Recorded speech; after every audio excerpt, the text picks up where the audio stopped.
রান্না হয়ে গেছে আমার মজাদার কচুর শাক আর পাঙাশ মাছের তেল। সবাই রান্না করে ইলিশ মাছের মাথার লেজ দিয়ে, আমি রান্না করছি পাঙাশ মাছের তেল দিয়ে। সবাই এভাবে রান্না করে খাবেন, আর সবাই তো ওইভাবে খেয়ে দেখছেন, এখন এইভাবে খেয়ে দেখতে কেমন লাগে। আসসালামু আলাইকুম গাইস, আপনারা সবাই কেমন আছেন? আজকে রান্না করব মাঠ থেকে এনেছি কচুর শাক রান্না করব এই পাঙাশ মাছের তেল দিয়ে। দেখতে থাকুন। আসসালামু আলাইকুম গাইস, আপনারা সবাই কেমন আছেন? আশা করি ভালো আছেন। আজকে রান্না করব কচুর শাক। এই কচুর শাক মাঠ থেকে উঠে নিয়ে কেটে রাখছিলাম, আর পাঙাশ মাছের তেল দিয়ে রান্না করব। কিভাবে রান্না করে দেখতে থাকুন। আমি কচুর শাকের জন্য পেঁয়াজ, রসুন, কাঁচামরিচ কেটে নেব।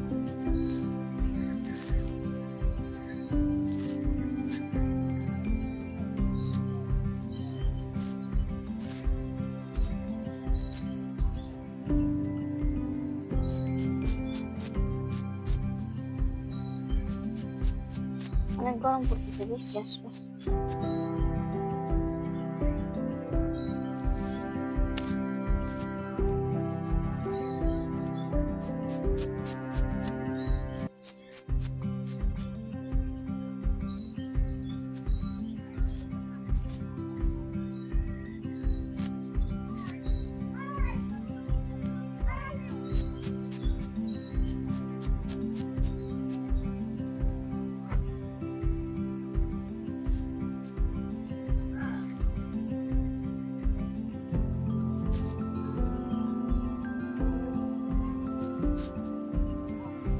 শসা দিয়ে কিন্তু তরকারি যাবে,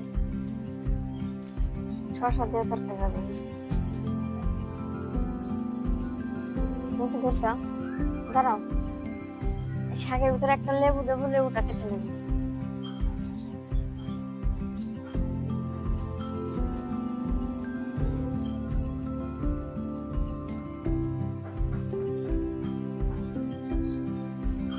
পেঁয়াজ মরিচ গুলো ধুয়ে নেব।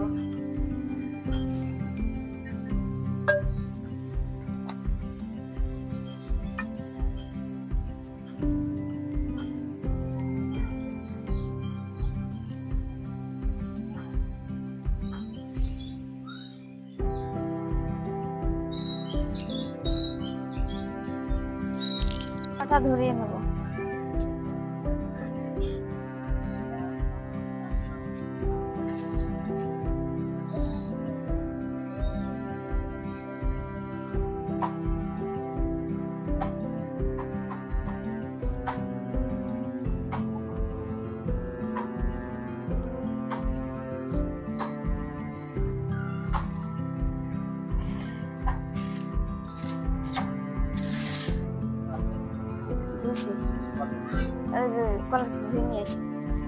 হ্যাঁ, শাকটা দিয়ে দেবো।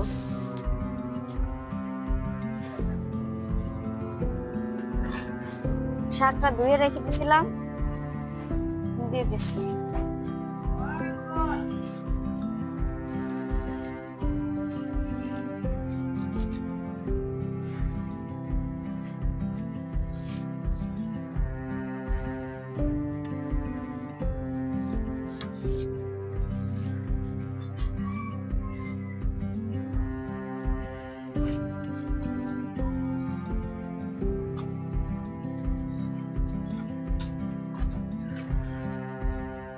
কাঁচামরিচটা দিয়ে দেবো।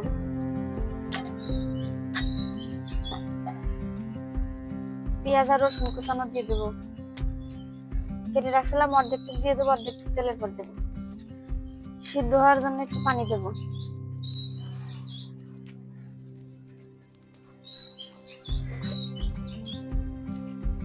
লবণ দিয়ে দেবো। এখন ঢেকে দেবো। শাকটা সিদ্ধ হয়ে গেছে, এখন ওরম দিয়ে একটু ভেঙে ভেঙে নেব।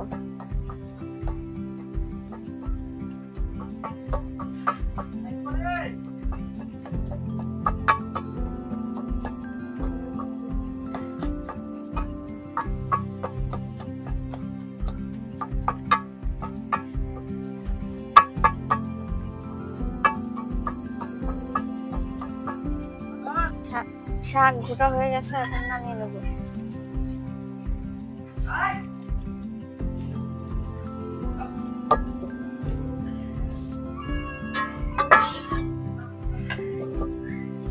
তেলে দেবো এখন।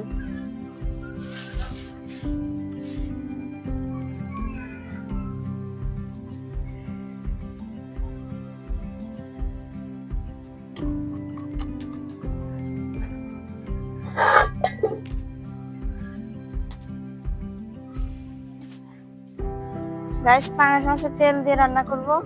আপনারা তো ইলিশ মাছ দিয়ে তো খেয়ে দেখছেন, এখন পাঙাশ মাছের তেল দিয়ে খেয়ে দেখেন, ভালো মজা লাগে। পাঙাশ মাছের তেলটা দিয়ে দেবো।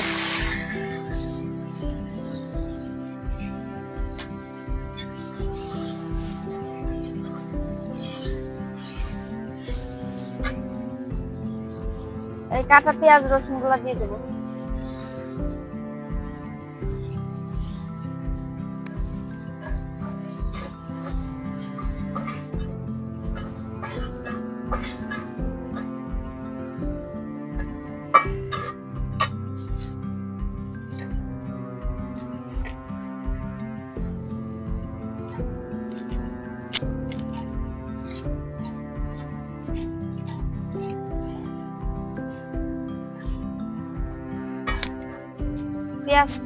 পেঁয়াজ রসুনটা লাল লাল হয়ে গেছে, এখন শাকটা ঢেলে দেবো।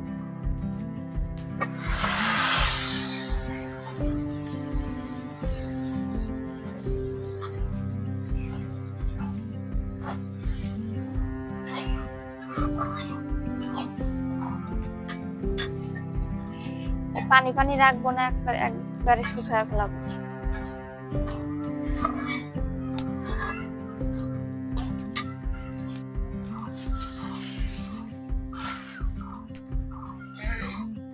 লেবুটা কেটে রাখছিলাম, এখন লেবুর রসটা দিয়ে দেবো যাতে গলা না ধরে।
শাকটা হয়ে গেছে, এখন নামিয়ে নেব।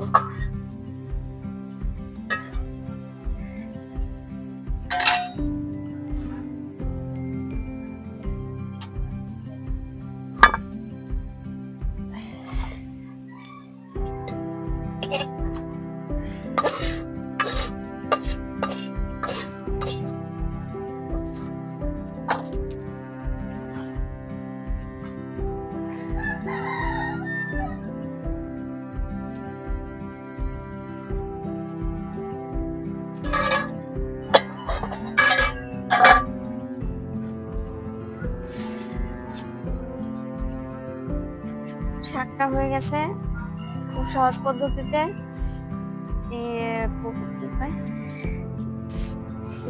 এখন খেয়ে দেখবো কেমন হয়েছে।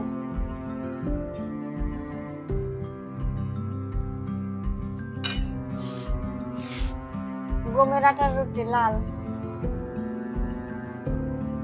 বানানো হয়েছে, দেখানো হয়নি। রুটি দিয়ে খেয়ে দেখবো।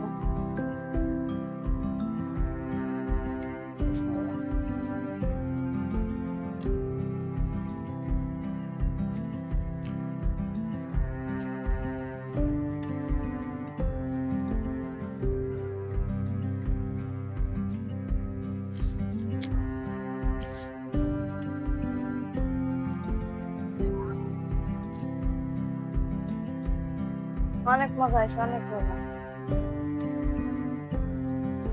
কচু শাক আর পাঙাশ মাছের তেল।